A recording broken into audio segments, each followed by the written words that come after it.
Hi guys, welcome in, welcome in. Grab your favourite drink, whether that's a cup of tea, a hot choc, whatever you fancy. I'm going to be yapping at ya. I asked you guys for your burning questions, so I'm going to answer them. Have a nice chilled out yap. Be small business chat, design process chat, fidgets, all the fidgets. So first question is, how long does it take to actually manufacture and make a fidget before selling it? Oh my gosh, that's a long time. Do you know, I've misinterpreted the time many a time. I would say it's like 10 months. I now treat it as 12 months so that I don't get in a pickle, because if I tweak a sample, so it starts off with a sketch, okay? I sketch an idea and then sometimes test it physically, make it out of clay or try and stitch a sample myself, keep tweaking it until I get it right. Then you gotta spend a load of time finding the right manufacturer, or you can order from multiple manufacturers and then see who's the best. Oh, and obviously I make a digital version of that design, whether that's a CAD. Usually I'm just using Photoshop. Luckily I did a degree in graphic design, so I feel like I can do some Photoshopping, I can do some illustrating. I can't actually draw, I'm not good at drawing at all, but I can computerize it, my ideas, okay? Really roughly, by the way, you don't have to be really skilled in that, just a real rough one. A manufacturer, if they're a good manufacturer, will be able to try and understand.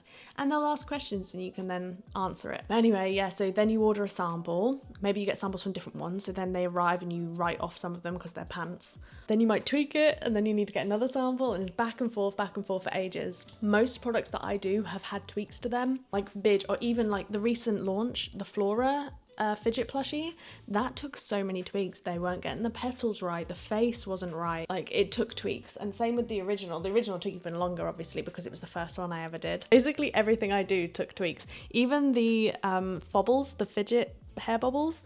This one was a really dark pink when it arrived, even though it looked like a light pink on the picture. So like things arrive and then I had to tweak it to get the colour that I wanted, which has been a real big learning curve for me. Like I've had a load of launches delayed or later than I'd planned because of me misinterpreting the time that it takes. So honestly, I'd say 12 months. What's your favourite fidget you've ever created? This is such a big question because obviously I'm so proud of everything that I've been working on, and I have so many that are so close to my heart. The hair twirler fidget is so special to me. It was my first like invention that I felt like hadn't been done yet, a completely new concept for a habit that I have, you know, for hair twirling, and it just took so long to get the idea right. And it was also the first viral product for Fidge. The first time we went viral on TikTok was this fidget, so this one's really special to me. The magnet fidget necklaces are one of my personal favourite fidgets that I use every single day. I'm not wearing it today purely because I want to show off my toad. Firstly, it's so good because you don't need a clasp to put it on, you just use the magnets to fasten it, so you don't have to use a clasp or anything, which is amazing. But this one I just fidget with constantly. Like basically I flick like this all the time. Like this is my anxiety comfort necklace. I constantly wear it. I love the cloud. We've just launched the star and the heart design as well, which I do absolutely love. I wear the star a lot, but the cloud as well is just honestly one of my all-time favorites.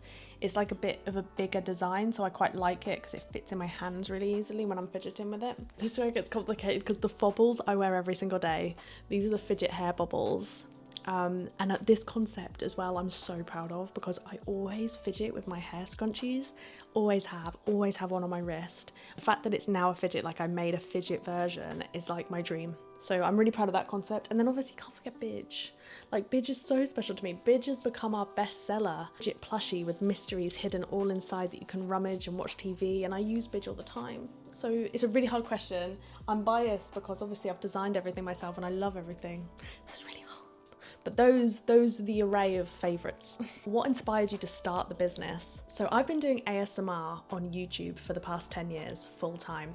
And I started making my own fidgets in those videos just for fun, like just for myself, like little clay fidgets, and just like inventing little fidget objects. And basically people in the comments were like, please can you sell these? Like I would love them. And that's what started the whole idea off. I was like, oh my God, maybe I could like actually invent and design stuff, because that's always been my dream. I've always dreamt of being like a crazy inventor. I've said this before, but like in the movies, you know, in Back to the Future, or even like Rick and Morty, or Chitty Chitty Bang Bang with the Toot Sweets, or just Willy Wonka and his different chocolate inventions, and the gobstopper. Like when I used to watch the everlasting gobstopper scene, I was like, that's what I want to do. I I want to invent the everlasting gobstopper. I just love the idea of like thinking of things that have never been done. And then when people react and they're like, oh, I've never seen this before, it is the biggest adrenaline rush of joy I can ever explain. And I feel like I'm addicted to the feeling of people being like, oh my God, that's such a cool thing that you made. I can't tell you how it feels. And it just, every time I launch something, I get more inspired to design more things and launch more things. And your guys' enthusiasm for what I'm doing is what sparks it all. I am one of those cheesy people who like loves what they do. Like, I'm not being funny, guys, and it's really soppy. And this is why I want to vlog it, because I feel so lucky that I'm doing this. Like, this is my absolute dream that I'm living right now. Like, I can't believe it. And that's why I want to document it in this Fidge Diaries on this channel, because I feel like I've won the lottery that I'm designing fidgets, which is like, I've been a fidgeter since I was a kid. Like, I love fidgets. I'm designing fidget inventions for adults. Like, it is my absolute dream. Like, I can't even believe it.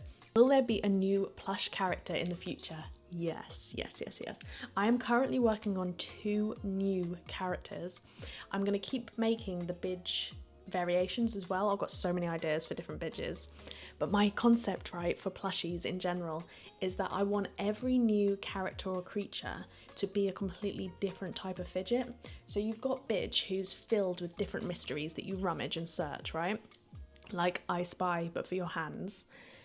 Another character will have a completely different fidget concept, so it will not be a rummaging one, it will be something completely different. I'm working on 2 new plushies with 2 completely different fidget mechanisms, and yeah, basically I want to grow the lore, because if you guys don't know, if I find one of the cards right now, Fidge I've written a whole lore for, that's from a planet called Mystoria, and I have actually written a whole load of stories. Like, I'm such a nerd, honestly. I've written a whole load of stories of like lore of this land that they come from, like that the grass, it hums a calming rhythm, like song, in the way that the wind goes through the grass on the planet. Like, I've planned the whole planet, the rivers. There's like these trees that have crystals coming off them, and like the sky is all pastel hues, like blues and purples and pinks. Like, I've planned the whole planet basically of Mystoria that the character and creature Fidge come from. I want to develop that lore, and I want to develop all the creatures that come from it. So the other 2 plushie designs I'm working on currently are 2 completely different creatures from the same planet Mystoria, who live in harmony and peaceful joy with the Fidges. So basically 2 new ones. They won't be done until like next year, but I am working on it behind the scenes. How do you make the sensory stickers? Okay, so for those of you who don't know, you get a free textured sensory sticker with every Fidge order, and you also get a themed one with every Fidge that matches the Fidge. I have a manufacturer for these, so they can do different textures as well, which I'm working on my own sticker pack specifically with different textures on, with really pretty illustrations and stuff. But basically, yeah, they're manufactured. I don't make them myself. What are your current ideas for Fidge? Oh my God, I've got so many in the works. I've got things that aren't out yet that I am like getting further along, because obviously 12 months before from an idea to a final product, so I've got a lot in the works that are already. I've got some stuff for skin picking in the works. I've also got a new concept for skin picking that is like a totally bonkers concept, which I'm going to see if I can develop, but I need to make some samples and some prototypes myself. I have some new textured fillings for the fobbles that I'm working on. So I've currently got 3 fobbles, if those of you who don't know. Let me see if I can hold them. This is the pastel set. So this fluffy one has different mystery objects inside. This one is a soft squishy one, and this one has these little squishy silicone beads inside. I'm working on 3 new fillings, maybe for next year to release, so that we can have different fobbles with different textures, because I use these all the time. I want some more textures, so I'm working on that. And then obviously I have a load of new inventions coming in general, but I can't talk to you guys about any of them because spoilers. What inspired each line, like the plushie, the jewellery, the twirlers, and other awesome things you have? Well, thank you for saying they're awesome. Most of the time, they're just inspired by things I wish existed. So like the fobbles, the hair twirlers, they're things that I had a gap, there was a gap for it because I wanted it. And then I just hoped that someone else felt the same. Like, I really wanted a fidget that I could use instead of twirling my own hair and freaking knotting it. And every time I go to the hairdressers, they say you're matting and having split ends. And I'm like, I'm sorry, it's because I twirl. But now I can use my twirler instead And that's why I made it a ring, so that it can be like a one-handed fidget as well, because you know I don't always have two hands available, like right now when I'm holding a microphone. So yeah, it tends to be my own things that I wish existed. Same with like my original worry stone necklace, one of my first the first launch ever for Fidge. This was just something I used worry stones all the time. I made myself loads of clay ones, but I really wanted them on me. So like if I was going to a work meeting or something that was like more formal, I can wear this now and always have a worry stone that I can subtly use on me. So it tends to be things that I wish existed. But at the same time, where I'm at now with Fidge, and now that I've grown a little bit of a Fidge community, I am taking on board anything that you guys wish existed. So if someone says, I pick at my skin around my nails and I really wish it was something, I'm then like using that as inspiration and designing products based on with distracting from certain habits and things like that. Obviously, I have anxiety as well. That's something I should mention. I am a severely anxious human. On camera, it might not seem like it, but that's because I'm so used to talking to a camera. I've been doing it for 10 years now. But in real life, you guys, I struggle a lot with talking to people. I'm really lucky that my boyfriend is a super confident person. Do you know what's ironic is he has autism and ADHD, and you know, stereotypically a lot of autistic people struggle with social interactions. No, my boyfriend Bevan, so confident, so social, great with people. I'm the one who's like an anxious girly, and he is my safe space when we're out at social things, because he will be like the life of the party. He can take conversation, he can introduce me to people, he can chat, like he's really good at that. I'm not. I'm anxious about loads of different things. I'm anxious about flying, like I haven't flown in 10 years because I'm scared. Basically just an anxious girly. And that was one of the things that I wanted to do with Fidge, is I wanted distractions. You know, I used to suffer from panic attacks really bad, and the only way that I can stop myself from getting progressively worse with a panic attack is distraction.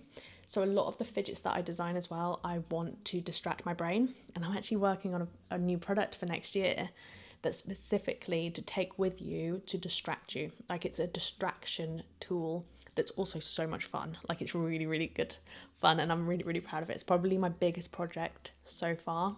I'm working on a load of things, and I'm having the best time of my life. Also stationery, oh my god, I want to do so much stuff with stationery, you guys. I'm obsessed with like fidget pens and fidget stationery. I want to make loads of fidget stationery. I think that would be so fun. What makes your fidgets different from children's fidgets? That's a really good question, because some of my fidgets, don't get me wrong, like, you know, people do buy the bidges for their kids. They are safety tested for ages 6 and up. In general, it's not that the fidgets are only for adults, it's that when I'm designing them for adults, if that makes sense. So like in my head, as I design them, physically it's just where my brain's at when I'm designing stuff. I'm designing them for people like me who love fidgets but maybe don't want just like really childlike stuff. Which, don't get me wrong, I have loads of fidgets as well that's for kids. In terms of when I buy stuff, I buy a lot of squishies and like fun fidgets for kids, but sometimes I just want a fobble or a hair twirler, and that kind of thing in my head I've always been designing for adults. And obviously the jewelry, you know, like right now I'm wearing the flower spinner fidget earrings. Also obviously I'm using really high quality materials. I'm not like trying to make quick cheap products. All of my products are more on the higher end of quality and materials that I'm using, so that also makes a difference. It's more of an adult targeted, long lasting fidget rather than like quick cheap toys. But you guys, I think that might be all of the questions that I've answered now. I just want to say a massive thank you for being here and for supporting me and Fidge. As you can probably tell, I'm just super hyped, you guys. I'm just super hyped. I'm having the best time making stuff. I can't wait to keep designing stuff. If you have anything that you wish existed, let me know in the comments. Like, is there a time that you wish there was a fidget and you don't have one for it? Is there a habit you have where you're like, oh, I wish I could fidget with that, fidget with something instead?